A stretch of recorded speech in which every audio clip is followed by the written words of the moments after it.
انسان کو اس دنیا میں امتحان کے لیے پیدا کیا ہے، وہ امتحان دے رہا ہے۔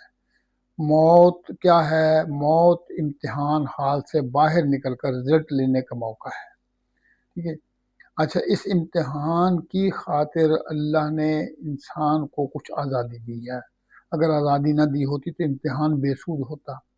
اچھا، پھر انسان کے اندر خیر و شر کا مادہ رکھا ہے، خیر کا مادہ بھی رکھ دیا، شر کا مادہ بھی رکھ دیا، اور دونوں مادے اللہ نے رکھے ہیں، اور انسان میں یہ صلاحیت رکھ دی کہ وہ خیر و شر کے فرق کو سمجھتا ہے، ٹھیک۔ اچھا، پھر انسان کے اندر فطری طور پر کچھ اپنے مفادات کے تحفظ کا تصور بھی رکھ دیا۔ کیوں ٹیسٹ ہونا تھا نا، یہ دیکھنے کے لیے کہ یہ دنیا میری مخلوق کے مفادات کا تحفظ کرتا ہے یا اپنے مفادات کا تحفظ کرتا ہے۔ تو اس صورتحال کا نتیجہ یہ ہوا کہ انسان جب اس دنیا میں آیا تو اللہ نے انسان کی رہبری کے لیے منصب نبوت قائم کیا، تاکہ انسان یہ نہ کہے کہ مجھے صحیح معلومات نہیں ملی۔ لیکن اس کے ساتھ انسان نے ظلم یہ کیا کہ انسان اپنے طبی مفادات، اپنے ذاتی مفادات کو ترجیح دیتا رہا، اور مخلوق خدا کے جو تھے مفادات اس کو پس پشت ڈالتا رہا۔ یعنی آپ یہ کہہ لیجئے کہ اپنے اس نے حقوق کے تو پورے کیے، لیکن اپنے فرائض کا اس نے احساس نہ کیا۔ یہاں سے انسانی تاریخ میں انسانوں کا بنایا ہوا ایک کولیکٹیو سسٹم چل پڑا۔ یہ آپ جو نمرود وغیرہ پڑھتے ہیں، رنگدر دی گریٹ پڑھتے ہیں، فرعون کو پڑھتے ہیں، یہ وہ لوگ ہیں جو خود ساختہ پولیٹیکل سسٹم یا کلیکٹیو سسٹم کے علمبردار تھے، ٹھیک ہے جی۔ اب یہ جو کریکٹر تھا یہ اللہ کے ہاں یقیناً ناپسندیدہ تھا۔ اللہ جل شانہ جب بھی انسان بغاوت پر حد سے آگے بڑھ جاتا، اللہ تعالیٰ ایک نبی بھیجتے اور نبی اس کو سمجھاتا کہ بھئی انسان بنو۔ اچھا، پھر اللہ نے کبھی نبی بھیجتا، کبھی رسول بھیجتا۔ نبی اور رسول میں فرق ہے، اور وہ فرق یہ ہے کہ رسول جو ہوتا ہے وہ باقاعدہ اس کو کتاب دی جاتی ہے، اس کو مکمل ضابطہ حیات دیا جاتا ہے، ٹھیک ہے جی۔ اور پھر رسول اپنے کام فرائض کی ادائیگی کے لیے بوقت ضرورت طاقت کا استعمال بھی کرتا ہے، یہ ہے رسول۔ نبی جو ہوتا ہے وہ یہ ہے کہ رسول جو کام کر کے چلا گیا ہے، اب اس کام کو جاری رکھنا ہے، ٹھیک ہے نا جی۔ تو نبی اور رسول میں یہ تھوڑا سا فرق ہے۔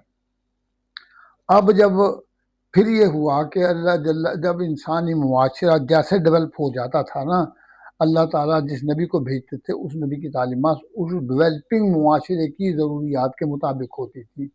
مطلب پہلا معاشرہ قبائلی تھا، پھر سٹی اسٹیٹ کا آ گیا، تو اب قبائلی دور کے نبی کی تعلیمات سٹی اسٹیٹ کے دور میں نہیں چل سکتی تھی کہ معاشرہ بہت بدل گیا ہے۔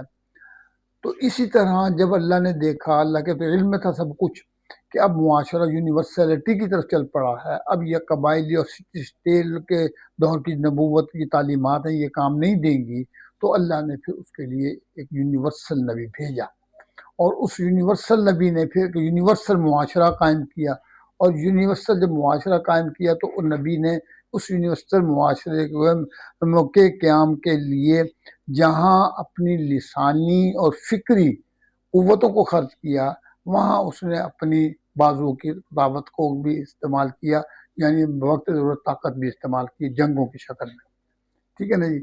اب یہاں آ کر ہمارے ہاں بعض لوگ مارد خواہانہ انداز اپنا لیتے ہیں اور سمجھتے ہیں کہ نہیں جی نبی نے طاقت استعمال نہیں کی۔ بھائی نبی کو 3 مقام پر اللہ نے قرآن میں اور اس کے علاوہ بھی جا بجا قرآن نے کہا ہے نبی نے طاقت استعمال کی، اور نبی نے طاقت استعمال اللہ کے قوانین کی سپیریٹی کے لیے کی، ذاتی مفاد کے آزاد کے لیے کی۔ اب جب نبی کے رسول کے بالمقابل بھی ایک طاقتور معاشرہ قائم ہے جس کے پاس طاقت ہے، افرادی قوت بھی ہے، ہاں جی، فکری بگاڑ بھی ہے، فکری بغاوت بھی ہے، اور وہ یہ بغاوت جو ہے ختم نہیں ہو رہی، فکر کی بنیاد پر، گفتگو کی بنیاد پر ختم نہیں ہو رہی، تو نبی نے تو بہرحال اس فکر کا خاتمہ کرنا تھا، نبی نے پھر طاقت بھی استعمال کی، ٹھیک ہے نا جی۔ اور طاقت استعمال اس طرح کی کہ ان سے کہا کہ یا تو لڑ کے مار دو یا مر جاؤ، یا ہماری سپیریٹی قبول کر لو عرب سے باہر، ٹھیک ہے نا جی۔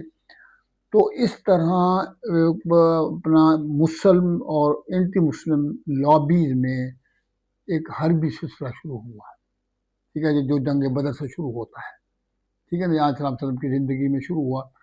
اس طاقت کے استعمال کی جو شکلیں تھیں، اللہ کے رسول صلی اللہ علیہ وسلم نے ان شکلوں کے بھی باقاعدہ اصول و ضوابط بیان کیے کہ ماضی کی طرح بے لاگ قسم کی طاقت استعمال کر کے دنیا انسانی سروں کی کھوپڑیاں نہیں بنانی، بلکہ اس کے لیے کچھ اخلاقی ضابطے بیان کیے کہ عورتوں کو نہیں مارنا، بچوں کو نہیں مارنا، فصلوں کو نہیں کاٹنا، جو تم سے نہیں لڑتا اس سے نہیں لڑنا، جو لڑ رہا ہے اس سے لڑنا، اور لڑتے ہوئے اگر وہ ہتھیار پھینک دے پھر بھی اس سے نہیں لڑنا، اس طرح کی اصلاحات نافذ کی۔